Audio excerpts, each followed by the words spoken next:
கர்த்தரை துதியுங்கள், அவர் நல்லவர், அவர் கிருபை என்றும் உள்ளது. இயேசு கிறிஸ்துவின் இன்ப நாமத்தில் வாழ்த்துகிறோம்.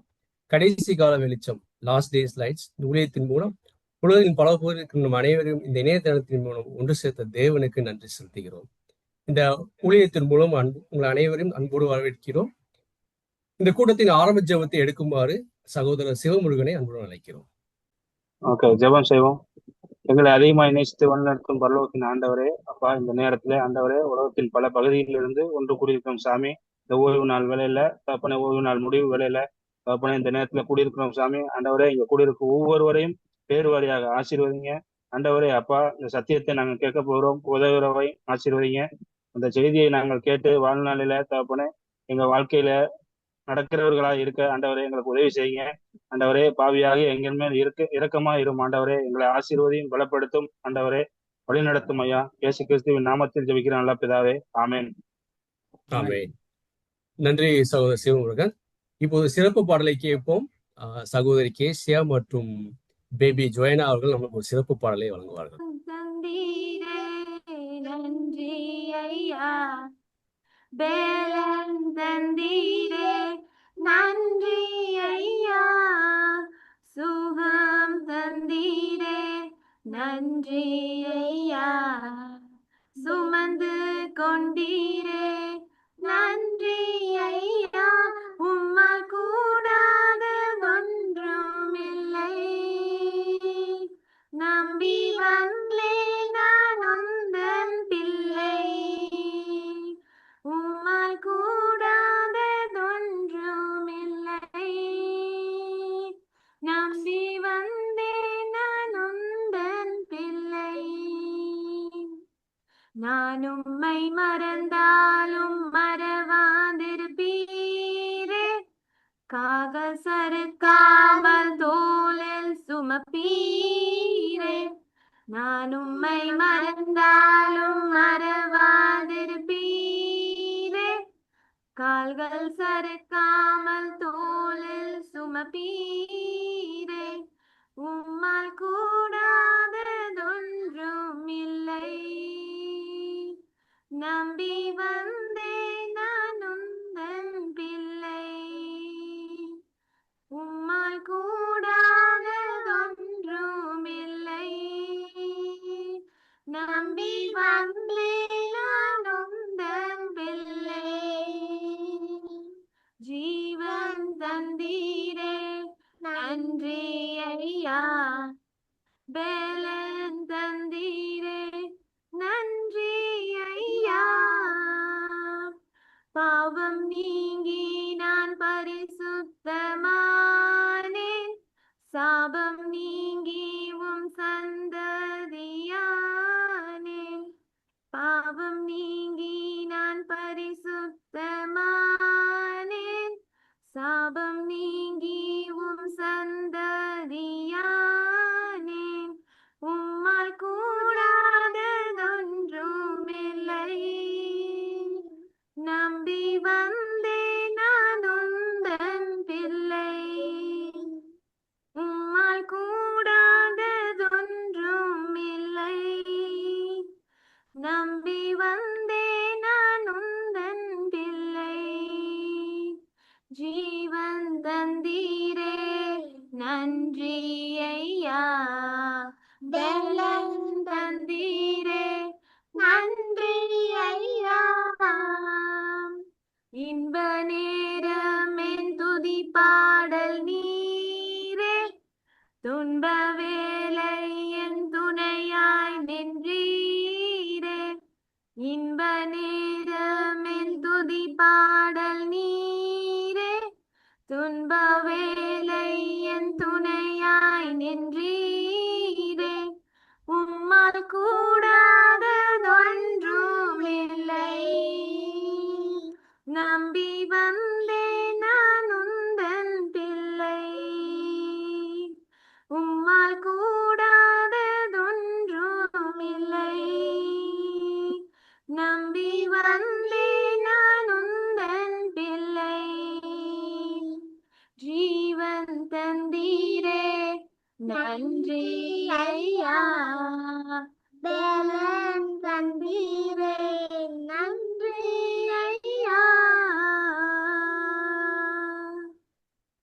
சிறப்பு பாடலுக்காக நன்றி சகோதரி கேசியா மற்றும் பேபி ஜோயனா. இன்றைய வேத வசனத்தை வாசிக்க இருப்போம். சகோதரர் ஜார்ஜ் அவர்கள் நமக்கு இன்றைய வேத வசனத்தை வாசிப்பார்கள். இன்றைய நாளின் தியானத்துக்கென்று தெரிந்து கொள்ளப்பட்ட வேத பகுதி அப்போஸ்தலனாகிய யோவான் எழுதின நிருபம் 11ஆம் அதிகாரம் 25வது வசனம். யோவான் 11:25. இயேசு அவளை நோக்கி, நானே உயிர்த்தெழுதலும் ஜீவனுமாய் இருக்கிறேன். என்னை விசுவாசிக்கிறவன் மரித்தாலும் பிழைப்பான். இயேசு அவளை நோக்கி, நானே உயிர்த்தெழுதலும் ஜீவனுமாய் இருக்கிறேன். என்னை விசுவாசிக்கிறவன் மரித்தாலும் பிழைப்பான். ஆமென். நன்றி சகோதரர் ஜார்ஜ் அவர்களே. இந்த நாளுக்கான தேவ செய்தியை நம்ம அனைவரும் பகிர்ந்து கொள்ள பொதுவாக தாஸ்குமாரை அன்போடு வரவேற்கிறோம். ஓய்வு நாள் வாழ்த்துக்கள். ஹாப்பி சாபத். உங்கள் எல்லாருக்குமே இயேசுவின் நாமத்தில் வாழ்த்துக்களை தெரிவித்துக் கொள்கின்றேன். இந்த மாலை பொழுதிலே நாம் ஆண்டோடைய வார்த்தையை படிப்பதற்கு தேவன் கொடுத்திருக்கிற நல்ல வாய்ப்புக்காக ஆண்டவரை நான் ஸ்தோத்திரிக்கின்றேன். கர்த்தருடைய கிருபையினால் நாம் முத்தூது பற்றிய சத்தியங்களை படித்துக் கொண்டிருக்கின்றோம். இன்னைக்கு அந்த வரிசையில் நாம் படிக்க போகிற ஒரு முக்கியமான தலைப்பு என்னவென்றால் ஸ்டேட் ஆஃப் தி டெட், மரித்தோர் நிலை என்ற முக்கிய தலைப்பின் கீழே முதல் பாகம் பாடத்தை படிக்க போகிறோம். மெய் கிறிஸ்தவர்கள் ஒருபோதும் மரிப்பதில்லை, அல்லது மெய் கிறிஸ்தவர்கள் எந்நாளும் மரிப்பதில்லை என்று சொல்லலாம். Real Christians never tie. அநேக அடக்க ஆராதனைகளில் நாம் பங்கு பெற்றிருந்திருப்போம். அது நல்ல அடக்கம், குட் ஃபியூனரல் என்று என்றாவது நாம் சொல்லியிருக்கிறோமா? பிரியமான தேவப்பிள்ளைகளே, நல்ல அடக்கம் என்பது நமக்கு நம்பிக்கை ஊட்டுவதா அல்லது நம்மை கண்ணீருக்குள் ஆழ்த்துவதா? நல்ல அடக்கம் என்பது மரித்த நபரை பற்றி அதிகமாக அறியும் அனுபவமா அல்லது மரணத்தை ஜெயித்தவரை, கிறிஸ்துவை அதிகமாக அறியும் அனுபவமா? நான் உங்களுக்கு சொன்னேன், முத்தூதை குறித்து படித்துக் கொண்டிருக்கிறோம். முத்தூதில் 6 முக்கியமான தூண்கள் இருக்கின்றன. வெளிப்படுத்தல் 14ஆம் அதிகாரம் 6 முதல் 13 வசனங்களில் முத்தூது 3 ஏஞ்சல்ஸ் மெசேஜஸ் அடங்கி இருக்கிறது. அந்த 6 தூண்கள் என்னவென்றால், நித்திய சுவிசேஷம் முதலாவது, தி எவர்லாஸ்டிங் காஸ்பல்; இரண்டாவது, வருகைக்கு முந்தைய நியாய தீர்ப்பு, தி ப்ரீ அட்வென்ட் ஜட்ஜ்மெண்ட்; மூன்றாவது, ஓய்வு நாள், தி சாபத்; நான்காவது, தேவனுடைய பிரமாணம், தி லா ஆஃப் காட்; ஐந்தாவது, இயேசுவின் விசுவாசம், தி ஃபெய்த் ஆஃப் ஜீசஸ்; ஆறாவது, மரணத்தில் மனிதனின் நிலை, the condition of man in death. பிரியமானவர்களே, இந்த 6 தூண்களில் நாம் பார்க்க போகிற 6வது தூண் அதுதான் மரணத்தில் மனிதனின் நிலை. மற்ற 5 தூண்களையும் நாம் ஏற்கனவே விலாவாரியாக படித்து விட்டோம். மரணத்தில் மனிதனின் நிலைமை பற்றி 2 வேத பாடங்களை நாம் என்ன செய்ய போகிறோம்? படிக்க போகிறோம். முதல் பாகம் இன்றைக்கு, அடுத்த பாகம் அடுத்த வகுப்பில் நாம் படிக்க இருக்கிறோம். ஜெபத்தோடு படிக்கலாமா? ஜெபிப்போம். எங்கள் நல்ல தகப்பனே, முத்தூது என்ற முக்கியமான தூதை கடைசி கால எச்சரிப்பின் சத்தியமாக எங்களுக்கு தந்திருக்கிறீர். இதை மற்றவர்களுக்கெல்லாம், உலகத்திற்கெல்லாம் எடுத்து நாங்கள் சொல்ல வேண்டிய கடமை எங்களுடையதாக இருக்கிறது. முதலாவது, நாங்கள் அதை புரிந்து கொள்ளவும், பிற்பாடு அதன்படி நடக்கவும், பிறருக்கும் அறிவிக்கவும் எங்களுக்கு உதவி செய்யும். இந்த நாளிலே முத்தூதில் 6 தூண்களில் 6வது தூணான மரணத்தில் மனிதனின் நிலையை குறித்து இன்றைக்கு படிக்க போகிறோம். தேவன் எங்களோடு பேசும். கர்த்தாவை சொல்லும் அடியார்கள் கேட்கிறோம். நீர் பெருகவும் நாங்கள் சிறுக வேண்டும். இயேசுவின் மூலம் ஜெபிக்கிறோம் நல்ல பிதாவே, ஆமென். மரணமா நித்திரையா? Death or sleep? ஆண்டவர் இயேசு கிறிஸ்துவுக்கு பிரியமான குடும்பங்களில் ஒரு குடும்பம் லாசருவின் குடும்பம். மரியாள், மார்த்தாள், லாசருவின் குடும்பம். அந்த லாசரு வியாதிப்பட்டு மரித்தான் என்று வேதம் சொல்லுகிறது. ஆனால் இயேசு அதை பற்றி என்ன சொன்னார் தெரியுமா? யோவான் 11ஆம் அதிகாரம் 11 முதல் 14 வசனங்கள். இவைகளை அவர் சொல்லிய பின்பு அவர்களை நோக்கி, நம்முடைய சிநேகிதனாகிய லாசரு நித்திரையடைந்திருக்கிறான், நான் அவனை எழுப்ப போகிறேன் என்றார். அதற்கு அவருடைய சீஷர்கள், ஆண்டவரே, நித்திரை அடைந்திருந்தால் சுகமடைவான் என்றார்கள். வசனம் 13. இயேசுவானவர் அவனுடைய மரணத்தை குறித்து அப்படி சொன்னார். அவர்களோ நித்திரை செய்து இளைப்பாறுகிறது குறித்து சொன்னார் என்று நினைத்தார்கள். அப்பொழுது இயேசு அவர்களை நோக்கி, லாசரு மரித்து போனான் என்று வெளிப்படையாய் சொன்னார் என்று வாசிக்கிறோம். அன்பானவர்களே, இந்த வசனங்களிலே நாம் கவனித்தோம் என்றால், ஆண்டவர் இயேசு கிறிஸ்து மரணத்தை நித்திரை என்று குறிப்பிட்டார். மரணத்தில் மனிதன் உணர்வற்ற நிலையில், அதாவது இயேசுவின் இரண்டாம் வருகை வரை நித்திரை நிலையில் இருக்கிறான் என்று நம்புகிறவர்கள் வெகு சிலரே. ஏனெனில் பெரும்பான்மை கிறிஸ்தவம், தி மெஜாரிட்டி ஆஃப் கிறிஸ்டியன்ஸ் இன்னைக்கு எல்லாம் வேற மாதிரி நம்புறாங்க. எப்படி நம்புறாங்க?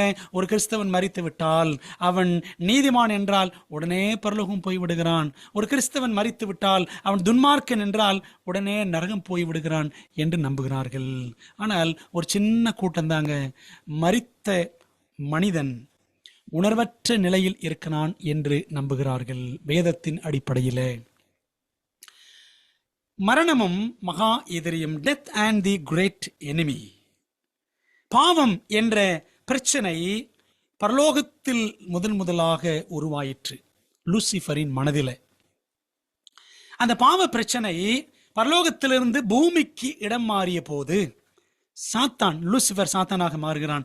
சாத்தான் அதிக கவனம் செலுத்தி தாக்கிய மிக முக்கிய உபதேசம் எது என்றால் மரணத்தில் மனிதனின் நிலை என்பதுதான். ஏதெனிலே முதலாக பாம்பை ஊடகமாக, மீடியமாக வைத்து சாத்தான் ஏவாளிடம் பேசினான். நமது ஆதியாகமம் 3ஆம் அதிகாரம் முதல் 5 வசனங்களிலே வாசிக்கலாம். அப்படி ஏவாளிடம் பேசின இந்த சாத்தான் சர்பத்தின் வழியாக பேசின பொழுது 3 பொய்களை அவன் சொன்னான். சாத்தானுடைய 3 பொய்கள் என்னென்ன? அது 3ஆம் அதிகாரம் முதல் 5 வசனங்களை படித்தால் அதனுடைய சுருக்கம் இப்படித்தான் இருக்கும். தேவன் சொன்னதை செய்ய வேண்டியது இல்லை. அது என்ன சொல்லியிருக்கிறாரு? இந்த பழத்தை புசிக்காதே, புசிக்கும் நாளிலே சாகவே சாவாய். அவர் சொன்னதை செய்யணும்னு அவசியம் கிடையாது. அப்ப என்ன அர்த்தம்? புசிக்கலாம். இரண்டாவது, தேவனுக்கு கீழ்ப்படியாவிட்டால் மரணம் நேரிடாது. அந்த பழத்தை சாப்பிட்டா நீ ஒன்றும் சாக மாட்ட. கீழ்ப்படியாமை மரணத்தை ஒன்றும் கொண்டு வராது. இது 2வது பொய். 3வது, நன்மை தீமை அறிந்து, இந்த பழத்தை நீங்கள் புசித்தால் நன்மை தீமை அறிந்து நீங்கள் தேவர்களைப் போல் ஆவீர்கள். அதாவது தேவனை சார்ந்து இருக்க வேண்டிய அவசியம் இல்லை. நீ நல்லவன் தான், யூ ஆர் குட் இனஃப் அப்படின்னு சாத்தான் சொல்லாமல் சொல்லுகிறான். இந்த பழத்தை புசித்தால், நன்மை தீமை அறியத்தக்க அந்த விருட்சத்திலிருந்து பழத்தை புசித்தால் நீங்க கடவுள் மாதிரி ஆயிரலாம். ஆகவே நீங்க கடவுளை சார்ந்திருக்கணும் அவசியம் கிடையாது, நீங்களே கடவுள் ஆயிரலாம் என்று அவன் சொன்னான். கடவுளாகும் அளவுக்கு நீங்கள் நல்லவர்கள் தான் என்பதாக அவனுடைய பொய். இப்படி 3 பொய்களை சாத்தான் சொன்னான் என்று நாம் பார்க்கிறோம். அன்பானவர்களே, அதே 3 வஞ்சகங்களை கொண்டுதான் முடிவு காலத்திலும் சாத்தான் தன் வேலையை காட்ட இருக்கின்றான். நம்ம ஆரம்பத்தில் பார்த்தோம், மரணத்தை வேதாகமம் நித்திரை, இயேசுவானவரும் அப்படித்தான் சொன்னார். மரணத்திலே மனிதனுடைய நிலையை, உணர்வற்ற நிலையில் இருக்கிறான் என்பதை உணர்த்தும் அழகான ஒரு உதாரணத்தை பைபிளில் பார்க்கலாம். There is a beautiful example in the Bible on the condition of man in death. எப்படி என்று கேட்கிறீர்களா? மனிதன் மரித்தவுடன் பரதீசுக்கு செல்லுகிறான் என்று கோடிக்கணக்கான கிறிஸ்தவர்கள் நம்புகின்றனர். அதற்கு அவர்கள் ஆதாரமாக வைத்திருக்கிற ஒரே வசனம் லூக்கா 23:43. என்ன வசனம்? இயேசு அவனை நோக்கி, அந்த கல்லனை நோக்கி, 2 கல்லன்ல ஒரு கல்லனை நோக்கி, இன்றைக்கு நீ என்னுடனே கூட பரதீசில் இருப்பாய் என்று மெய்யாகவே உனக்கு சொல்லுகிறேன். And Jesus said unto him, verily I say unto thee, today shalt thou be with me in paradise. இந்த வசனத்தை வச்சுதான் மரித்தவன் உடனே அவன் நீதிமான் என்றால் பரதீசுக்கு சென்று விடுகிறான் என்று கிறிஸ்தவர்கள் பெரும்பாலோர் நம்புகிறார்கள். ஆனால் பிரியமானவர்களே, ஒரே ஒரு வசனத்தை வைத்து ஒரு கொள்கையை அல்லது உபதேசத்தை உருவாக்க கூடாது. ஒரு குறிப்பிட்ட கொள்கை நிலைப்பாட்டுக்கு வருவதற்கு அது சம்பந்தமான எல்லா வசனங்களையும் ஆராய்ந்த முடிவுக்கு வருவதே சீர்திருத்த கிறிஸ்தவத்தின் அணுகுமுறை ஆகும். புராட்டஸ்டன்ட் ரெஃபர்மேஷன் அல்லது புராட்டஸ்டன்ட் கிறிஸ்டியன்ஸனுடைய அப்ரோச் எப்படி இருக்கணும்? ஒரு டாக்டரினை உருவாக்குறோம் அப்படின்னு சொன்னா ஒரு வசனத்தை வச்சு கிடையாது, அது சம்பந்தமான எல்லா வசனங்களையும் சேர்த்து படிக்க வேண்டும். பாருங்களேன், இப்போ மரணத்தில் மனிதன் நிலையை குறித்து இந்த லூக்கா 23:43 வச்சு மரித்தவன் அந்த நல்ல கல்லன் உடனே பரலோகம் சென்று விட்டான், பரதீஸ் சென்று விட்டான் அப்படின்னு சொல்றான். ஆனால் மற்ற வசனங்கள் பார்க்கலாமா? மரணம் குறித்த வசனங்கள் சங்கீதம் 146:4 வாசிக்கிறோம். அவனுடைய ஆவி, மனுஷனுடைய ஆவி பிரியும், அவன் தன் மண்ணுக்கு திரும்புவான், அந்நாளிலே அவன் யோசனைகள் அழிந்து போம். பிரசங்கி 9:5-6 வசனங்கள், உயிரோடு இருக்கிறவர்கள் தாங்கள் மரிப்பதை அறிவார்களே, மரித்தவர்கள் ஒன்றும் அறியார்கள். Dead no nothing. இனி அவர்களுக்கு ஒரு பலனும் இல்லை, அவர்கள் பேர் முதலாய் மறக்கப்பட்டிருக்கிறது. அவர்கள் சிநேகமும் அவர்கள் பகையும் அவர்கள் பொறாமையும் எல்லாம் ஒளிந்து போயிற்று. சூரியனுக்கு கீழே செய்யப்படுகிறது ஒன்றிலும் அவர்களுக்கு இனி என்றைக்கும் பங்கில்லை. அதே அதிகாரம் 10ஆம் வசனம் பாருங்க. செய்யும்படி உன் கைக்கு நேரிடுகிறது எதுவோ அதை உன் பலத்தோட செய். நீ போகிற பாதாளத்தில், பாதாளம்னா குழி, மண் குழி, பூமியில இருக்கிற தோண்டப்படுகிற குழி, செத்த நபரை குழியில் வைப்பாங்கல்ல, அதாங்க பாதாளம். நீ போகிற பாதாளத்தில் செய்கையும் வித்தையும் அறிவும் ஞானமும் இல்லையே என்று நாம் படிக்கிறோம். ஏசாயா 38:18 மற்றும் 19 வசனங்கள், பாதாளம் உம்மை துதியாது, மரணம் உம்மை போற்றாது, குழியில் இறங்குகிறவர்கள் உம்முடைய சத்தியத்தை தியானிப்பதில்லை. நான் இன்று செய்கிறது போல உயிரோடு இருக்கிறவனே உம்மை துதிப்பான் என்று எசேக்கியா ராஜா சொல்றார். தகப்பன் பிள்ளைகளுக்கும் அது சத்தியத்தை தெரிவிப்பான் அப்படின்னு படிக்கிறோம். அப்ப இறந்து போனவங்களுக்கு ஒண்ணுமே தெரியாது, அவ்வளவுதான். இன்னும் சில வசனங்கள் பாருங்கள். யோபு 17:1, என் சுவாசம் ஒழிகிறது, என் நாட்கள் முடிகிறது, பிரேதக்குழி எனக்கு ஆயத்தமாயிருக்கிறது. அதான் பாதாளம், பிரேதக்குழி. யோபு 14:10-12 வசனங்கள், மனுஷனோவென்றால் செத்தபின் ஒளிந்து போகிறான், மனுபுத்திரன் ஜீவித்து போன பின், அதாவது மரித்து போன பின் அவன் எங்கே? 12ஆம் வசனம் 11 படிப்போம். தண்ணீர் ஏரியிலிருந்து வடிந்து வெள்ளம் வற்றி சுவரி போகிறது போல. தண்ணீர் எடுத்து நிலத்துல ஊத்துனா எல்லாம் காஞ்சி போயிடும். அதுபோல மனுஷன் படுத்து கிடக்கிறான், செத்து போன மனுஷன். வானங்கள் ஒளிந்து போகும் அளவும் எழுந்திருக்கிறதும் இல்லை, நித்திரை தெளிந்து விழிக்கிறதும் இல்லை. வானங்கள் எப்போ ஒளியும்? ஆண்டோட 2ஆம் வருகையில தான் வானங்கள் ஒளியும். 2 பேதுரு 3ஆம் அதிகாரம் 10ஆம் வசனம் படிச்சு பாருங்க. கர்த்தருடைய வருகை நாளில வானங்கள் மடமடை என்று அகன்று போவோம் அப்படின்னு படிக்கிறோம். அப்ப ஆண்டுடைய வருகை வரைக்கும், முதலாம் வருகை அவர் மனிதனாக வந்தார், பிறந்தார். 2ஆம் வருகை இயேசு ராஜாவாக வருவார். அவர் வரும்பொழுது கிறிஸ்துக்குள் மரித்தவர்கள் நினைச்சுவாங்க முதலாவது எழுந்திருப்பார்கள் என்றுதான் வேதம் சொல்லுகிறது. அப்ப எங்க இருந்து எழுந்திருப்பாங்க? எந்த குழியில புதைச்சாங்களோ பூமியில, அங்கிருந்து தான் எழுந்திருப்பார்கள். லாசருவை பார்த்து வெளியே வா என்று ஆண்டவர் சொன்னார்ல, எங்கிருந்து வந்தாரு? கல்லறைக்குள்ள இருந்தா வெளியில வந்தாரு. அவர் பரலோகத்திலிருந்தா இறங்கி வந்தாரு? இல்லை. பிரியமான தேவ பிள்ளைகளை, இதை பெரும்பான்மையான கிறிஸ்தவர்கள் சிந்திக்கிறதே கிடையாது. இப்படி நிறைய வசனங்களை நாம் தொடர்ந்து ஆராய்ந்தால், கல்லறையில் கிடக்கும் மரித்த மனிதனுக்கு இயேசுவின் வருகை வரைக்கும் உணர்வு இராது என்பது தெரிகிறது. அப்படியானால் கல்லன் அன்றே, அதாவது வெள்ளிக்கிழமையே பரதீசுக்கு செல்லவில்லையா என்ற கேள்வி எழும்புகிறது அல்லவா? ஏனென்றால் இயேசுவே அன்று, இயேசு மரித்தது வெள்ளிக்கிழமை சிலுவையில், இயேசுவே அன்று பரலோகம் செல்லவில்லை. யோவான் 20:17 வசனம் பாருங்க. இயேசு அவளை நோக்கி, மகதலேனா மரியாளை நோக்கி, என்னை தொடாதே. அவர் உயிர்த்தெழுந்த அன்று ஞாயிற்றுக்கிழமை அதிகாலையில், நான் இன்னும் என் பிதாவினிடத்திற்கு ஏறி போகவில்லை. இன்னும் நான் போகல என்றார். வெள்ளிக்கிழமை மரிச்சவர், வெள்ளிக்கிழமை, சனிக்கிழமை, ஞாயிற்றுக்கிழமை விடிய காலையில் சொல்றாரு மகதலேனா மரியாளுக்கு, நான் இன்னும் என் பிதாவினிடத்திற்கு ஏறி போகவில்லை, நீ என் சகோதரனிடத்திற்கு போய், நான் என் பிதாவினிடத்திற்கும் உங்கள் பிதாவினிடத்திற்கும் என் தேவனிடத்திற்கும் உங்கள் தேவனிடத்திற்கும் ஏறி போகிறேன் என்று அவர்களுக்கு சொல்லு என்றார். அப்போ ஞாயிற்றுக்கிழமை உயிர் தெழுந்தார் பார்த்தீங்களா? அப்பதான் அவர் பரமேறி சென்றிருக்கிறார். அப்புறம் அன்னைக்கு சாயங்காலம் பார்த்தீங்கன்னா அந்த எமாவு போற கிராமத்துக்கு கிளையோப்பா இன்னொரு சீஷன் அவங்களோட பேசும்படி அவர் பேசிக்கொண்டே நடந்து செல்வார். அப்ப அந்த இடைப்பட்ட நேரத்துல, அதிகாலைக்கும் சாயங்காலத்துக்கு இடைப்பட்ட நேரத்துல கிறிஸ்துவானவர் பரமேறி சென்று வந்திருக்க வேண்டும். விளங்குது உங்களுக்கு பிரியமான தேவ பிள்ளைகளே? அப்படியானால் வெள்ளிக்கிழமை இயேசுவும் பரலோகத்திற்கு போகவில்லை, சரிதானே? வெள்ளிக்கிழமை இயேசு மரித்து விட்டார். கள்ளன் அன்று மரிக்கவில்லை, வெள்ளிக்கிழமை மரிக்கல, சரிதானே? வசனம் பாருங்க, யோவான் 19 அதிகாரம் 31, 33 வரை. அந்த நாள் பெரிய ஓய்வு நாளுக்கு ஆயத்த நாளாய் இருந்தபடியினால் உடல்கள் அந்த ஓய்வு நாளிலே சிலுவைகளில் இராதபடிக்கு யூதர்கள் பிலாத்துவினிடத்தில் போய் அவர்களுடைய கால் எலும்புகளை முறிக்கும்படிக்கும் உடல்களை எடுத்து போடும்படிக்கும் உத்தரவை கேட்டுக்கொண்டார்கள். இந்த சிலுவையில தொங்குறது 3 பேர், இயேசு 2 கல்லர்கள்.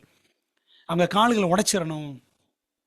சிலுவையில தொங்கக்கூடிய அந்த குற்றவாளிகள் இன்னும் சாகல அப்படின்னா கால் எலும்புகள் உடைச்சிருவாங்க, ஏன்னா தப்பிச்சு போயிடக்கூடாது என்பதற்காக. படிங்க 32. அந்தபடி போர்ச்சேவகர் வந்து அவருடனே கூட சிலுவையில் அறையப்பட்ட முந்தினவனுடைய கால் எலும்புகளையும் முறித்தார்கள். அவர்கள் இயேசுவினிடத்தில் வந்து அவர் மரித்திருக்கிறதை கண்டு அவருடைய கால் எலும்புகளை முறிக்கவில்லை. பாத்தீங்களா? இயேசுவின் கால் எலும்புகளை வெள்ளிக்கிழமை முறிக்கல, ஏன்னா அவர் இறந்துட்டார். ஆனால் மற்ற 2 கல்லர்களுடைய கால் எலும்புகளை முறிச்சாங்க. ஏன்? அவங்க உயிரோட தான் இருந்தாங்க. அன்பானவர்களே, ஆகவே நமக்கு என்ன புரிகிறது என்று சொன்னால், கல்லன் அந்த மனம் திரும்பினால அவன் அன்னைக்கே மறிக்கல, அவன் கால் எலும்பை உடைச்சிட்டாங்க பாருங்க. அவன் அன்றைக்கு பரலோகத்திற்கும் போகவில்லை, ஏனென்றால் இயேசுவே அன்று போகவில்லை. ஞாயிற்றுக்கிழமை காலையில தான் நான் இன்னும் ஏறி போகவில்லை என்று மரியாள் இடத்துல அவர் சொன்னார். சரி, அப்படியானால் என்ன பிரச்சனை? லூக்கா 23:43 என்ன பிரச்சனை? ஆண்டவர் சொன்னார்ல, நீ என்னுடனே கூட பரதீசில் இருப்பாய் அப்படின்னு சொன்னார்ல. அதை எப்படி புரிஞ்சுக்கணும்னா, ஒரு கமா தாங்க மாறிடுச்சு, ஒரு கார்புள்ளி மாறிவிட்டது. இன்றைக்கு நான் உனக்கு சொல்லுகிறேன், நீ என்னுடனே கூட பரதீசில் இருப்பாய். I say unto thee today, you will be with me in paradise. அந்த வசனத்தில் என்ன பண்ணிட்டாங்க, இந்த கமா அப்படி இந்த குறியீடுகள் வைக்கிறவங்க, I say unto thee ஒரு கமா போட்டுட்டாங்க. Today you will be with me in paradise. மனுஷியஸ் என்ற ஒரு நபர் தான் பைபிளுக்கு இந்த கமா புள்ளி வைக்கிறது, நிறுத்த குறிகள் எல்லாம் போட்டார். அவர் போடும் பொழுது ஒரு கமாவை மாற்றி போட்டு விட்டார் என்று சரித்திரம் சொல்லுகிறது. பாருங்களேன், அப்ப கரெக்டா எப்படி இருக்கணும்? இங்க வசனத்தில் இருக்கு பாருங்க. I say unto thee today, இன்றைக்கு நான் உனக்கு சொல்லுகிறேன், நீ என்னுடன் கூட பரதீசில் இருப்பாய். இதைத்தான் ஆண்டவர் இயேசு கிறிஸ்து அவனுக்கு சொன்னார். என்ன அர்த்தம்?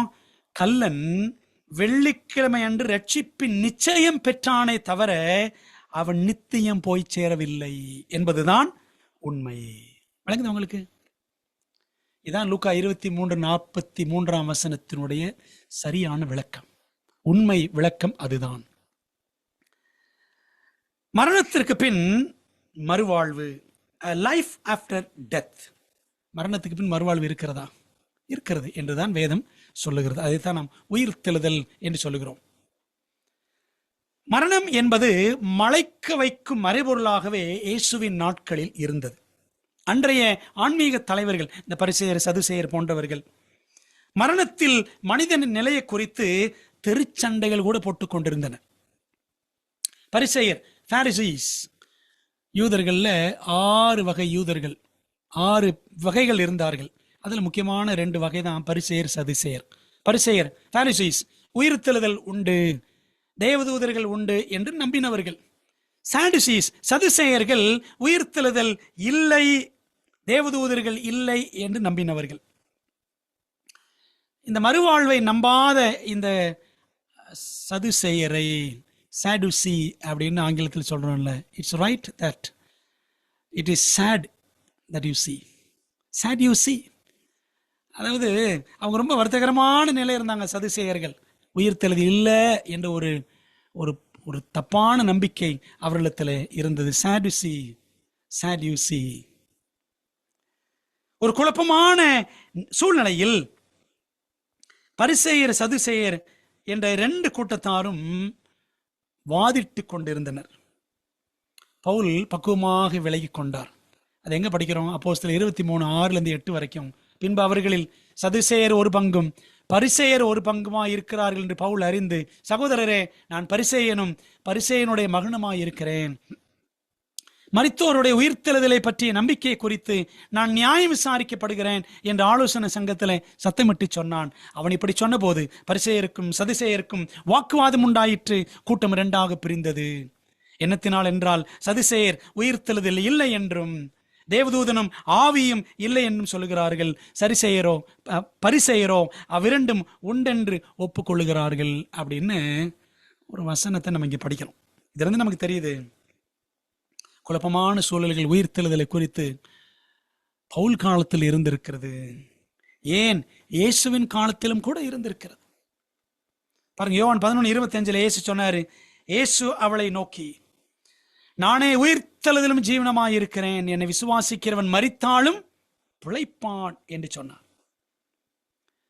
யோவான் 6:50-51, இதிலே புசிக்கிறவன் மறியாமல் இருக்கும்படி வானத்திலிருந்து இறங்கின அப்பம் இதுவே என்று இயேசு தன்னை சுட்டி காட்டினார்.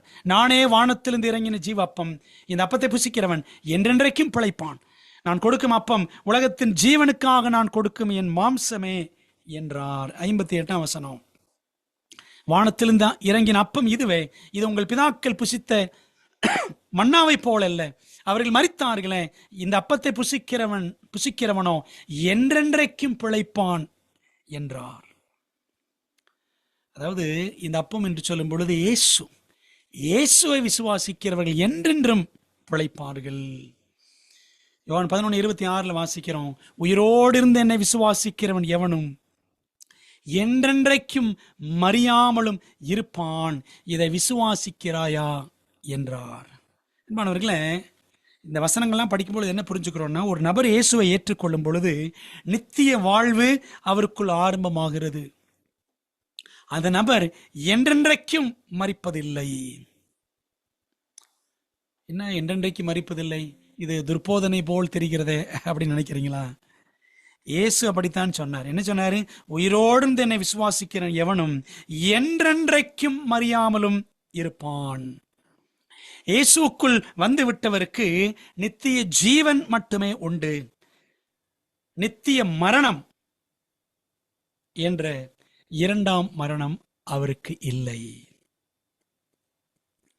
சரிங்களா? இந்த நித்திய மரணத்துக்கு இன்னொரு பேரு 2ஆம் மரணம். பைபிள் 2 வசனங்கள் பாருங்க.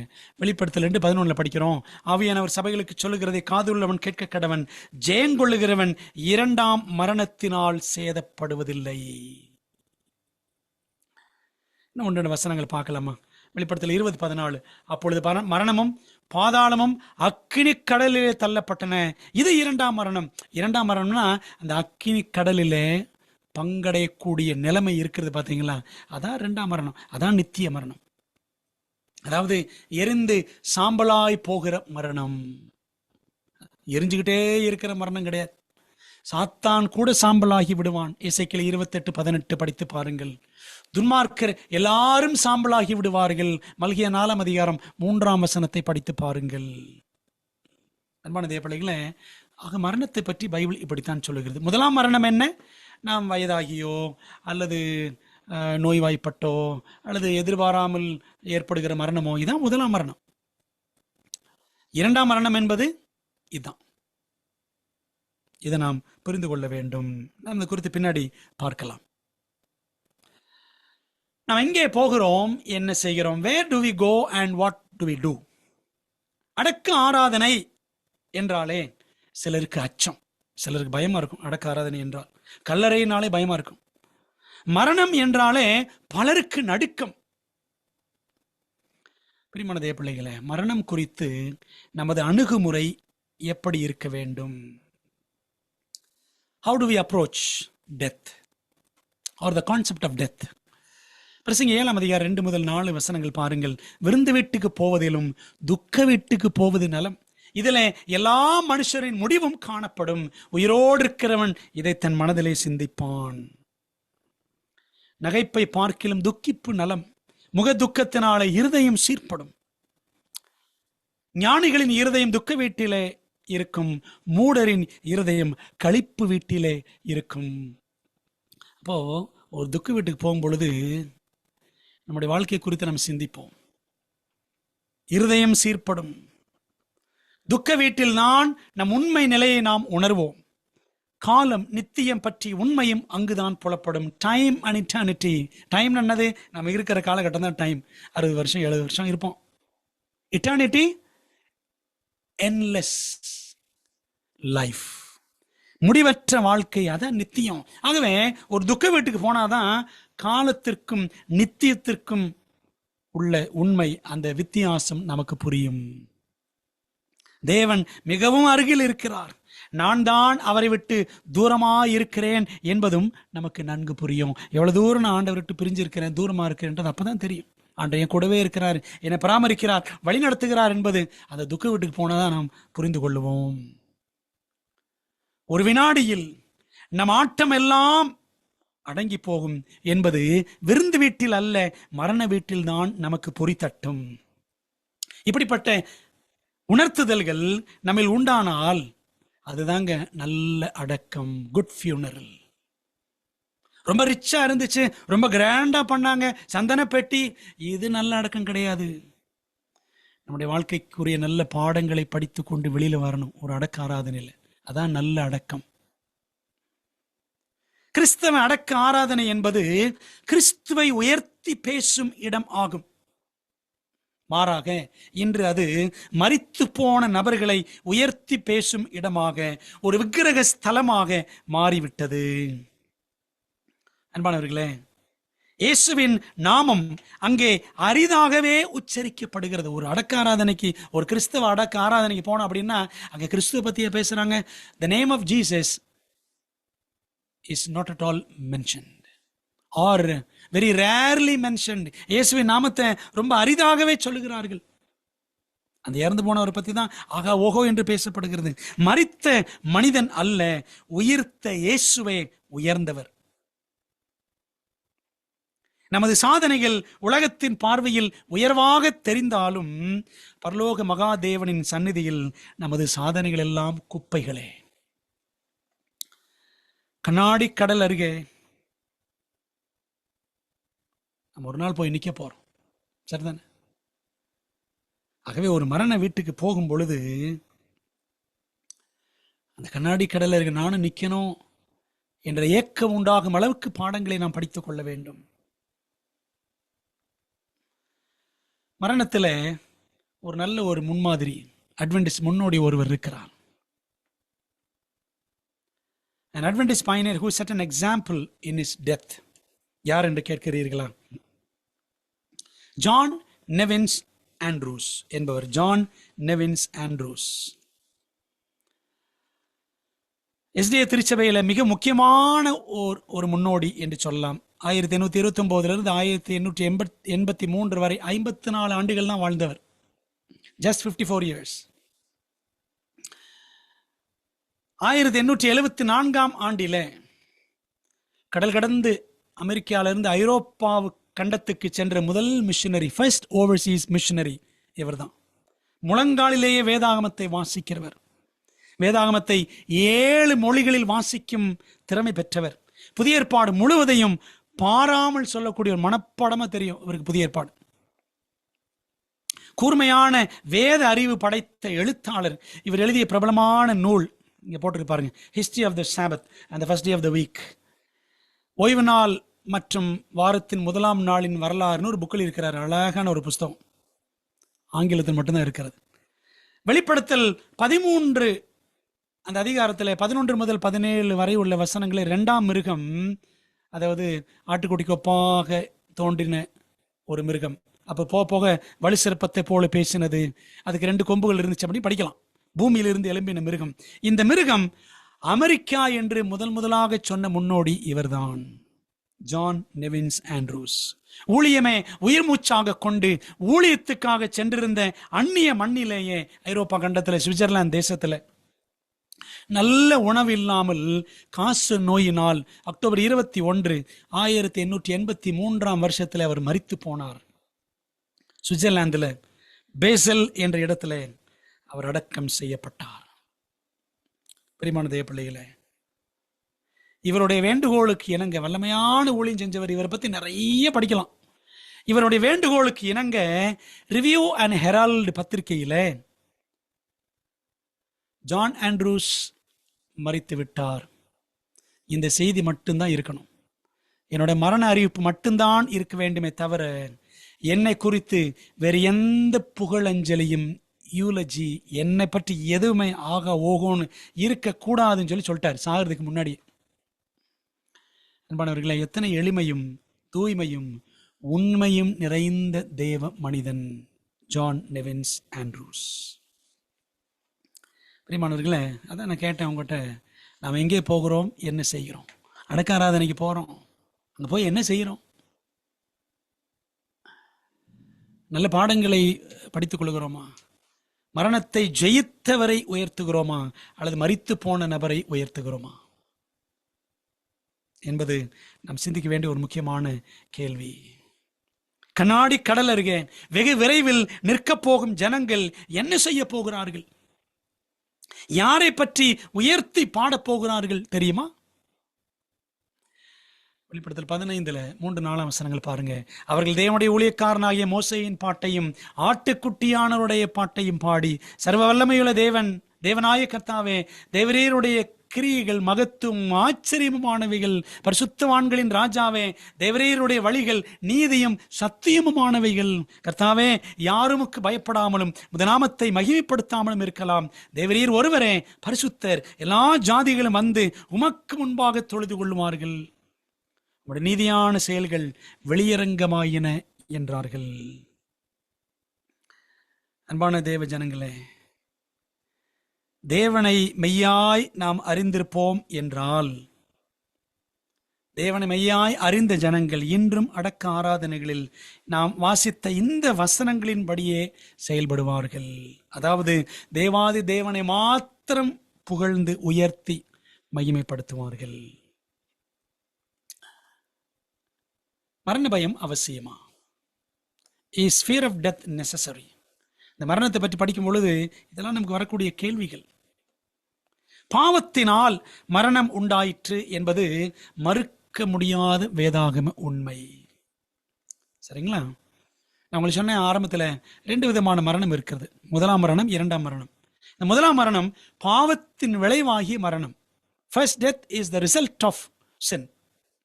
ரோமர் 5:12 பாருங்க. இப்படியாக ஒரே மனுஷனாலே பாவமும் பாவத்தினாலே மரணமும் உலகத்திலே பிரவேசித்தது அப்படின்னு படிக்கிறோம்.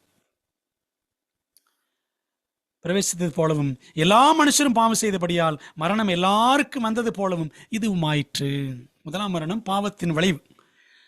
2ஆம் மரணம் பாவத்தின் சம்பளம். The wages of sin is death. 2ஆம் மரணம் அல்லது நித்திய மரணம். ரோமர் 6:23 படிக்கிறோம். பாவத்தின் சம்பளம் மரணம், தேவனுடைய கிருபை வரமோ நம்முடைய கர்த்தராகிய இயேசு கிறிஸ்துவினால் உண்டான நித்திய ஜீவன் என்று நாம் வாசிக்கிறோம். அன்பானவர்களே, ஜீவ காலமெல்லாம் நமக்குள்ளாக மரண பயம் இருக்கத்தான் செய்கிறது. அப்படித்தான் எபிரேயர் 2:15 வாசிக்கிறோம். நாம் மரண பயத்துக்கு அடிமைகளாகவும் இருக்கிறோம் என்று எபிரேயர் 2:15 சொல்லுது. இயேசுவை அறியாதவர்களுக்கு மரண பயம் இருக்கலாம். இயேசுவை காலங்காலமாக பின்பற்றுகிறவர்களுக்கும் மரண பயம் இருக்கலாமா என்பதை உங்களுக்கு முன்பாக கேள்வியாக நான் வைக்கிறேன். அப்படி பயம் இருக்கிறது என்றால் சத்தியமாக இயேசுவை நாம் சரியாக புரிந்து கொள்ளவில்லை என்றுதான் பொருள். பிரியமான தேவ பிள்ளைகளே, அப்ப யோசித்து பாருங்க. முத்துவதில் எப்படி மரணத்தில் மனித நிலை பற்றி வருகிறது அப்படின்னு கேள்வி கேட்குறீங்களா? பார்க்கலாம். மரண நித்திரையின் ஆசீர்வாதங்கள், blessings of the sleep of death. இந்த முத்துவதில் வெளிப்படுத்தல் 14ஆம் அதிகாரம் 6 முதல் 13 வரை முத்துவது. 13ஆம் வசனம் சொல்லுது பாருங்க. பின்பு பரலோகத்திலிருந்து ஒரு சத்தம் உண்டாக கேட்டேன். அது கர்த்தருக்குள் மரிக்கிறவர்கள் இது முதல் பாக்கியவான்கள் என்று எழுது. அவர்கள் தங்கள் பிரயாசங்களை விட்டொழிந்து இளைப்பாறுவார்கள். அவர்களுடைய கிரியைகள் அவர்களோட கூட போம். ஆவியானவரும் ஆம் என்று திருவுளம் பற்றுகிறார் என்று சொல்லிற்று. இந்த வசனம் மரண நித்திரையின் பாக்கியத்தை, மரணம் என்பது நித்திரை போல, அதனுடைய பாக்கியத்தை அழகாக நமக்கு விளக்குகிறது என்றுதான் சொல்ல வேண்டும். பாருங்களேன், முத்துவதை விசுவாசித்து அதன்படி வாழ்ந்து கர்த்தருக்குள் மரிக்கிறவர்கள் பாக்கியவான்கள். கடைசி கால பாக்கியவான்கள் யார்? ஆண்டு சொல்லியிருக்கிறபடி முத்துவது என்ன சொல்லுது? 10 கட்டளைப்படி 7ஆம் நாள் ஓய்வு நாளை ஆசரிக்க வேண்டும், பாபிலோனை விட்டு வெளியே வர வேண்டும், தேவனுடைய முத்திரையை தரித்து கொள்ள வேண்டும். சரிங்களா? இதான் முத்துவது. ஆக இந்த முத்துவதை விசுவாசித்து அதன்படி வாழ்ந்து கர்த்தருக்குள் மரிக்கிறவர்களே பாக்கியவான்கள். கர்த்தருடைய பரிசுத்தவான்களின் மரணம் அவர் பார்வைக்கு அருமையானது என்று சங்கீதம் 116:15 வாசிக்கிறோம். அதனாலதான் வெளிப்படுத்தல் 14:13 இது முதல் என்ற வார்த்தை வருகிறது. என்ன இது முதல்? கர்த்தருக்குள் கர்த்தருடைய பிள்ளையாய் கடைசி காலம் முக்கிய தூதான முத்துவதன்படி வாழ்ந்து மரிப்பதே ஆசீர்வாதம். பாருங்க, இந்த வசனத்தை திரும்ப கவனிங்க. கர்த்தருக்குள் மரிக்கிறவர்கள் இது முதல் பாக்கியவான்கள். அதாவது முத்துவத விசுவாசித்து பின்பற்றி அதை மற்றவர்களுக்கு அறிவித்து மரிக்கிறவர்கள் பாக்கியவான்கள். இது முதல், அதான் அர்த்தம். இரண்டாவது பாருங்க, இன்னொரு பாக்கியம் என்ன அப்படின்னா, கர்த்தருக்குள்ளான மரணமே பரலோக இளைப்பாறுதல். வெளிப்படுத்தல் 14:13 படிச்சோம்ல, அவர்கள் தங்கள் பிரயாசங்களை விட்டு ஒளிந்து இளைப்பாறுவார்கள். கர்த்தருக்குள்ளாக மரிப்பதுதான் பரலோக இளைப்பாறுதல், மெய்யான இளைப்பாறுதல். தேவனின் பிள்ளைகள், மூன்றாவது ஆசீர்வாதம், தேவனின் பிள்ளைகள் ஒருவேளை 2ஆம் வருகைக்கு முன் மரிக்க நேரிட்டாலும், வெளிப்படுத்தல் 14:13 முத்துவது முடியுது.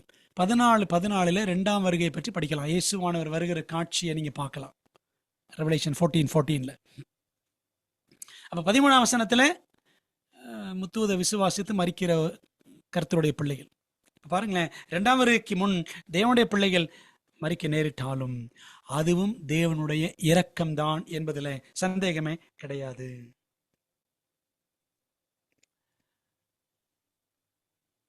ஏனென்றால் ஆதாம் குறித்து அவன் மரித்தான், 930 வயதில் மரித்தான் என்று வேதம் சொல்லுகிறது. ஒரு அழகான வாசகம் பாருங்கள். Adam's life was one of sorrow, humility and contrition. ஆதாமின் வாழ்க்கை வருத்தமும் தாழ்மையும் நொறுங்குண்ட இருதயம் படைத்த ஒரு வாழ்வாகவும் இருந்தது.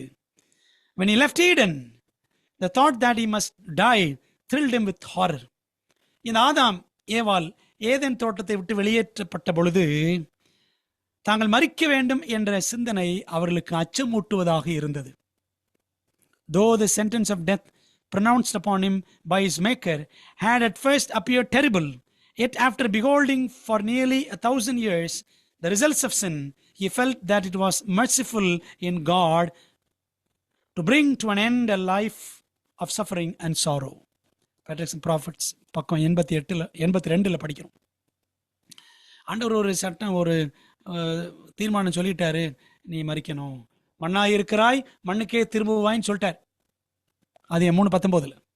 அப்படி ஆண்டவர் படைத்த கர்த்தர் இப்படி ஆதாமுக்கு அப்படி ஒரு மரண தீர்ப்பு சொன்ன போதிலும், அது ஒரு பயங்கரமாக இருந்த போதிலும், ஏறக்குறைய 1000 ஆண்டுகள் 930 ஆண்டுகள் வாழ்ந்தார். அந்த 930 ஆண்டுகளும் பாவத்தின் விளைவுகளை கண்ணார கண்டார் ஆதாம். ஆகவே இந்த துன்பமும் துயரமும் வருத்தமும் நிறைந்த வாழ்க்கை முடிவுக்கு வரட்டும் என்று தேவன் ஆதாமை நித்திரைக்கு அனுப்பினார் அல்லவா?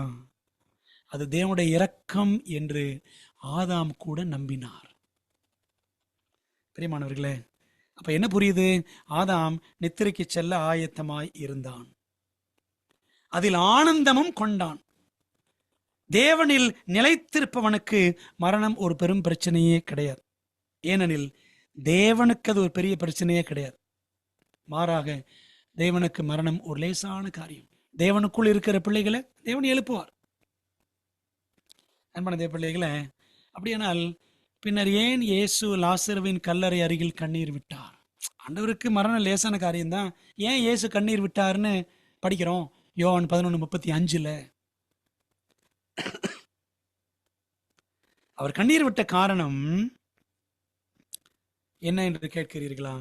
சுற்றி இருந்தவர்களின் அவிசுவாசத்தின் காரணமாகவே இயேசு கண்ணீர் விட்டார். அன்பானவர்களே, நோய்களினால் மரித்தவர்களை உயிர்த்தெழுப்புவது இயேசு கஷ்டமான காரியமா? மரித்தவர்களை கல்லறைக்குள் வைத்து சிமெண்டினால் உறுதியாக பூசி கல்லறையை கட்டிவிட்டால், மூடி வைத்து விட்டால், அதை உடைத்து கொண்டு அவர்களை வெளியே கொண்டு வருவது இயேசுவுக்கு கஷ்டமான காரியமா? லாசருவின் சகோதரி சொன்னால், ஆண்டவரே 4 நாள் ஆயிடுச்சே, நாருமே அப்படின்னு சொன்னான். அப்போ அந்த அவிசுவாசத்தை பார்த்தார் ஆண்டவர். பார்த்துட்டு தாங்க கண்ணீர் விட்டார். அன்பானவர்களே, ஆண்டுக்கு எதுவுமே கஷ்டமான காரியம் கிடையாது. இல்லவே இல்லை, கஷ்டமே கிடையாது. எல்லாமே இயேசுவுக்கு லேசான காரியமே. ஒருவர் மரித்து விட்டால், அதாவது கிறிஸ்துவுக்குள் மரித்து விட்டால், நாம் ஏன் கவலைப்பட்டு கலங்க வேண்டும்? நமக்கு நம்பிக்கையூட்டும் பகுதி 1 தெசலோனிக்கர் 4 13-18 வரை இருக்கிறது அல்லவா? எத்தனையோ முறை படிச்சிருக்கிறோம், படிப்போம் திரும்ப. அன்றையும் சகோதரரே, நித்திரை அடைந்தவர்கள் நிமித்தம், மரித்தவர்கள் நிமித்தம் நீங்கள் நம்பிக்கையற்றவர்களான மற்றவர்களைப் போல துக்கித்து அறிவில்லாதிருக்க எனக்கு மனதில்லை. யாராவது இறந்துட்டாங்களா? கிறிஸ்துக்குள்ள இறந்துட்டாங்களா? நமக்கு ஒரு நம்பிக்கை ஆண்டு கொடுத்திருக்கிறாரு. நம்பிக்கையில்லாத மற்றவர்கள் போல துக்கப்பட்டு அறிவில்லாமல் செயல்படக்கூடாது. இயேசுவானவர் மரித்த பின்பு எழுந்திருந்தார் என்று விசுவாசிக்கிறோமே, அப்படியே இயேசுவுக்குள் நித்திரை அடைந்தவர்களையும் தேவன் அவரோட கூட கொண்டு வருவார். கர்த்தருடைய வார்த்தையை முன்னிட்டு நாங்கள் உங்களுக்கு சொல்லுகிறதாவது, கர்த்தருடைய வருகை மட்டும் உயிரோடு இருக்கும் நாம் நித்திரை அடைந்தவர்களுக்கு முந்திக் கொள்வதில்லை. ஏனெனில் கர்த்தர் தாமே ஆரவாரத்தோடும் பிரதான தூதனுடைய சத்தத்தோடும் தேவ எக்காலத்தோடும் வானத்திலிருந்து இறங்கி வருவார். அப்பொழுது கிறிஸ்துவுக்குள் மரித்தவர்கள் முதலாவது எழுந்திருப்பார்கள். பின்பு உயிரோடு இருக்கும் நாமும் கர்த்தருக்கு எதிர்கொண்டு போக மேகங்கள் மேல் அவர்களோட கூட ஆகாயத்தில் எடுத்துக்கொள்ளப்பட்டு இவ்விதமாய் எப்பொழுதும் கர்த்தருடனே கூட இருப்போம். ஆகையால் இந்த வார்த்தைகளினாலே நீங்கள் ஒருவரை ஒருவர் தேற்றுங்கள் என்று பவுல் எழுதி வைத்திருக்கிறார். பிரியமான தேவ பிள்ளைகளே, பாருங்களேன், நீதிமான்களுக்கு ஒரு நம்பிக்கை இருக்கிறது. There is a hope for the righteous. என்ன நம்பிக்கை? வசனம் சொல்லுது பாருங்க, நீதிமானோ தன் மரணத்திலே நம்பிக்கை உள்ளவன், but the righteous hath hope in his death. நீதிமான் தன் மரணத்திலே நம்பிக்கை உள்ளவன். இன்னைக்கு உலகத்தில் இருக்கிறவங்க, இயேசுவை அறியாதவங்க, செத்தா சுண்ணாம்பு, இன்னைக்கு செத்தா நாளைக்கு பால் அப்படிலாம் சொல்லுவாங்க. ஆனால் மெய்யான கிறிஸ்தவர்களுக்கு அப்படி அல்ல. மெய் கிறிஸ்தவர்கள் ஒருபோதும் மரிப்பதில்லை. என்ன அர்த்தம் தெரியுமா? ஒரு மெய் கிறிஸ்தவன் மரித்தாலும் அவன் ஒரு நம்பிக்கையோட மரிக்கிறாங்க. என்ன நம்பிக்கை? இயேசு மரித்தார், உயிரோடு எழுந்தார், இயேசுவினுடையவர்களும் மறுபடியும் எழுந்திருப்பார்கள். அந்த உயிர்த்தெழுதல் நிச்சயத்தோடு தான் ஒரு கிறிஸ்தவன் மரிக்கிறான், உண்மை கிறிஸ்தவன். அதனாலதான் சொல்றேன், தலைப்பார் தான், மெய் கிறிஸ்தவர்கள் ஒரு நாள் மரிப்பதில்லை. சரீரம் மரித்தாலும் அந்த நம்பிக்கை மரிப்பதில்லை.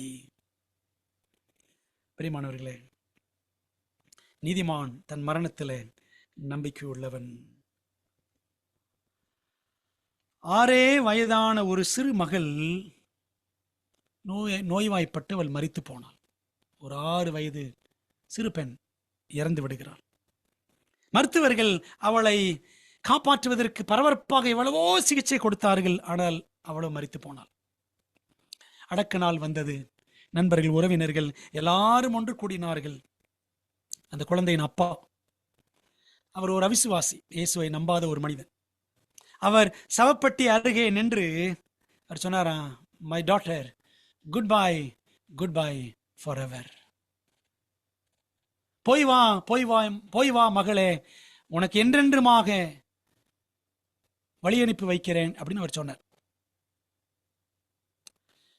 இதை தொடர்ந்து அந்த குழந்தையின் அம்மா பெட்டிக்கு பக்கத்தில் வந்தான்.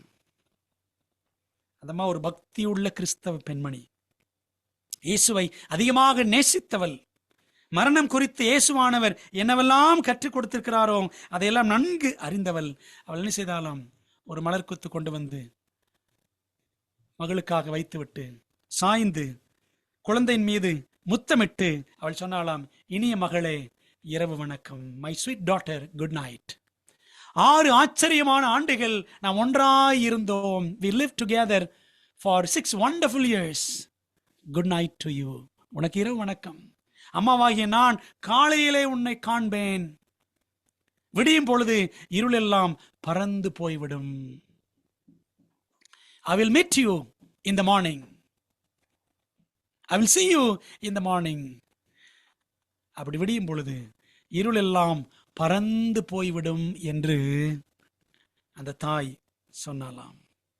அன்பானவர்களே, அப்பா ஒரு மாதிரி சொன்னாரு, அம்மா ஒரு மாதிரி சொல்றாங்க. எதனால் இந்த வித்தியாசம் என்று கேட்கிறீர்களா? இயேசுவால் தான் எல்லா வித்தியாசமும். பரலோகத்தின் காலியான அரண்மனைகள் முன்னே ஆண்டவர் இயேசு கிறிஸ்து மகிமையிலே நடந்து கொண்டிருக்கிறார் என்று வைத்துக் கொள்ளுங்கள். இயேசு கிறிஸ்து பரலோகத்தில் உலாவிக் கொண்டிருக்கிறார் அந்த எம்டி பேலசஸ்க்கு முன்பாக. கால கடிகாரம் சரியாக அடிக்கும் பொழுது அவர் கீழே நோக்கி பார்ப்பார், பூமியை நோக்கி பார்ப்பார். லாசருவை கண்ட தேவன் அவருக்குள் நித்திரை செய்து கொண்டிருக்கிற ஆயிரக்கணக்கானவர்களை மீட்கும் எண்ணத்துடன் தமது தூதர்களை பார்த்து இப்படி சொல்லுவார், எனது சிநேகிதர்கள் நித்திரை செய்கிறார்கள், அவர்களை நான் எழுப்ப போகிறேன். நான் அவர்களுக்காக ஆயத்தம் பண்ணியிருக்கிற அரண்மனைகளில் அவர்கள் வந்து சந்தோஷித்து வாழ்வதற்கான காலம் இதுவே. நம்முடைய சிநேகிதனாய் லாசரு நித்திரையாக இருக்கிறான், நான் அவனை எழுப்ப போகிறேன்னு சொன்னார் பார்த்தீங்களா? அதே போலதான் என்னுடைய சிநேகிதர்கள் எல்லாரும் பூமியில நித்திரையாக இருக்கிறார்கள், அவர்களை நான் எழுப்ப போகிறேன் என்று இயேசு சொல்லி நம்முடைய தூதர்களோடு கூட அவர் 2ஆம் வருகையில வருவார். பிரியமானவர்களே, அப்படி பூமியின் தூளிலே நித்திரை பண்ணி கொண்டிருக்கிறவர்களை நான் எழுப்ப போகிறேன். அவர்கள் உயிரோடு எழும்பி 1ஆம் உயிர்த்தெழுதலிலே பங்கு பெற்று என்னோடு கூட பரலோகத்திற்கு வந்து சந்தோஷித்து வாழ்வதற்கான காலம் இதுவே. அந்த காலம் சீக்கிரமாய் வரப்போகிறது. ஒருவேளை உங்களுக்கு பிரியமான கணவனையோ மனைவியோ பிள்ளைகளையோ குடும்ப பெரியவர்களையோ போதகர்களையோ யாரையாகிலும் இழந்து தவிக்கிறீர்களா? கிறிஸ்துக்குள்ளான நபர்களை மரணத்தில் இலக்கு கொடுத்திருக்கிறீர்களா? அன்பானவர்களே, ரியல் கிறிஸ்டியன்ஸ் நெவர் டை. மெய் கிறிஸ்தவர்கள் என்றென்றும் மரிப்பதில்லை. மெய் கிறிஸ்தவர்களுக்கு 2ஆம் மரணம் இல்லை, நித்திய மரணம் கிடையாது. ஒரு அழகான வாசகத்தை வாசிக்கலாமா? Amid the reeling of the earth, the flash of lightning and the roar of thunder, the voice of the Son of God calls forth the sleeping saints. He looks upon the graves of the righteous. Then, raising his hands to heaven, he cries, awake, awake, awake, ye that sleep in the dust, and arise. அவனுடைய 2ஆம் வருகையில பயங்கரமான இடி மின்னல், பூமியில கொந்தளிப்புகள் எல்லாம் இருக்கும். அப்பொழுது தேவகுமாரின் சத்தம் உறங்கிக் கொண்டிருக்கிற நித்திரையில் இருக்கிற பரிசுத்தவான்களை அழைக்கிற சத்தமாக இருக்கும். கல்லறைக்குள் இருக்கிற நீதிமான்களை அவர் கண்டு தன்னுடைய கரங்களை உயர்த்தி வானத்தை நோக்கி உயர்த்தி சொல்லுவாராம், எழுந்திருங்கள், எழுந்திருங்கள், எழுந்திருங்கள், பூமியின் தூளிலே நித்திரை செய்கிறவர்களே விழித்து கம்பீரியுங்கள் அப்படின்னு அவர் சொல்லுவார். வசனம் இருக்குல்ல, படிச்சு பாருங்க. ஏசாயா புத்தகத்துல 26:19 வசனம் படிச்சு பாருங்க. Throughout the length and breadth of the earth, the dead shall hear that voice, and they that hear shall live. From the prison house of death they come, and clothed with immortal glory, crying, O death, where is thy sting? O grave, where is thy victory? 1 Corinthians 15:55. And the living righteous and the risen saints unite their voices in a long, glad shout of victory. அப்படின்னு படிக்கிறோம். என்ன அர்த்தம்? பூமியில குறுக்கும் நெடுக்குமாக எல்லா இடங்களிலும் இருந்து பூமியில கிடக்கூடிய பரிசுத்தவான்கள், மரித்து கிடக்கிற பரிசுத்தவான்கள் அந்த சத்தத்தை கேட்பார்கள்.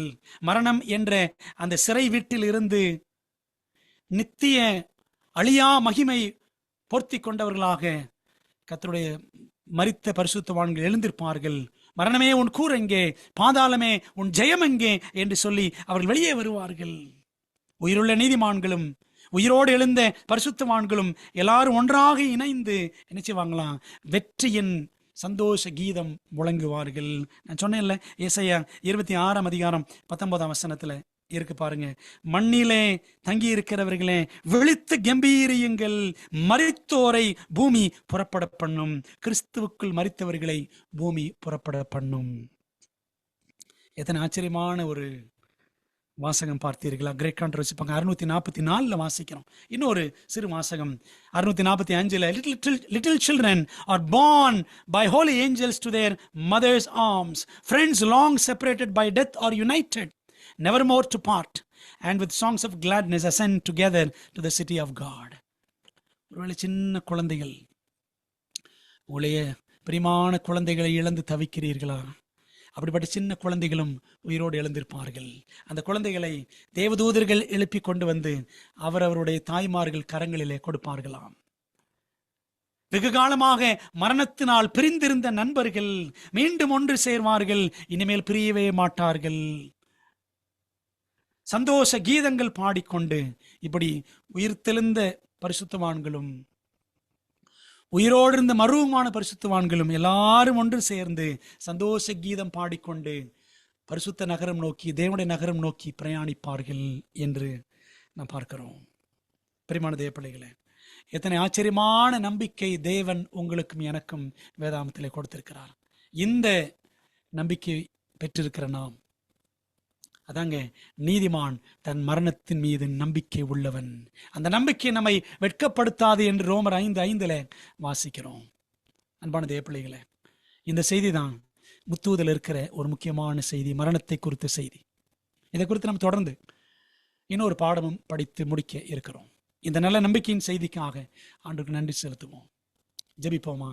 எங்க நல்ல பிதாவே, இந்த நாளிலே மரித்தோரின் நிலை பற்றிய செய்தியை எங்களுக்கு ஆண்டவர் கிருபையாய் கற்றுக் கொடுத்ததற்காக ஸ்தோத்திரம். இந்த மகிமையின் நம்பிக்கையின் செய்தியை எங்களுக்கு தந்திருக்கிறபடியால் நாங்கள் எப்பேற்பட்ட நம்பிக்கை உள்ளவர்கள் என்பதை உணர்ந்து ஆண்டவருக்கு நன்றி செலுத்தி இந்த நம்பிக்கையை பிறருக்கும் நாங்கள் பகிர்ந்தளிக்க எங்களுக்கு நீர் கிருபை செய்யும். ஒருவேளை ஆண்டவரே, எங்களுக்கு பிரியமானவர்களை நாங்கள் மரணத்தில் இழக்க கொடுத்திருப்போம் என்று சொன்னால், ஆண்டு கொடுத்திருக்கிற இந்த நம்பிக்கையினாலே நாங்கள் எல்லாரும் திரகாத்திரமாய் இந்த உலகத்தில் எங்களுடைய எஞ்சிய நாட்களை செலவழிக்க உமக்கு சாட்சியாய் வாழ எங்களுக்கு நீர் கிருபை செய்யும். எங்கள் ஜெபத்தை கேட்டதற்கு நன்றி. ஒருவேளை தங்கள் பிரியமானவர்களை இழந்து கண்ணீரோடு கவலையோடு இருக்கிறவர்களுக்கு இந்த வசனங்கள் ஆறுதலையும் தைரியத்தையும் கொடுக்கும்படி ஜெபிக்கிறோம். எங்கள் ஜெபத்தை ஏற்றுக்கொள்ளும். தொடர்ந்து ஆண்டவர் இந்த கடைசி கால ஊழியங்கள் மூலமாக நம்முடைய சத்தியம் எங்கும் செல்ல கர்த்தர் கிருபை செய்யும். இயேசுவின் நாமத்தில் ஜெபிக்கிறோம் நல்ல பிதாவே, ஆமென். நம்முடைய கர்த்தராக இருக்கிற இயேசு கிறிஸ்துவின் கிருபையும் பிதாவாகிய தேவனுடைய அன்பும் ஆவியானவர் ஐக்கியமும் ஆசீர்வாதம் தேவதூதர்களின் காவலும் வழி நடத்தலும் நம்ம எல்லாரோடும் என்றும் என்றும் சதா காலங்களிலும் தங்கியிருப்பதாக. ஆமென். பிரியமானவர்களே, தேவன் உங்களை ஆசீர்வதிப்பாராக. இந்த அருமையான தேவ செய்தியை நம்ம பகிர்ந்து கொண்டு போவதற்காக கர்த்தருக்கு நன்றி செலுத்துகிறோம். இந்த கூட்டத்தில் கலந்து கொண்டு ஒவ்வொரு தாமே தேவன் ஆசீர்வதிப்பாராக. அடுத்த கூட்டம் அக்டோபர் 4ஆம் தேதி நடைபெறும். இந்த கூட்டம் ஒவ்வொரு மாதமும் முதல் மற்றும் 3ஆம் சனிக்கிழமை மாலை 7:30 மணி அளவுக்கு நடைபெறும். சத்தியத்தை அறிவீர்கள், சத்தியம் உங்களை விடுதலையாக்கும். ஆமென். நீங்கள் பெற்ற இந்த ஆசீர்வாதத்தை மற்றவரும் பகிர்ந்து கொள்ளுங்கள். கூடுதல் கலந்து கொண்ட அனைவருக்கும் நன்றி.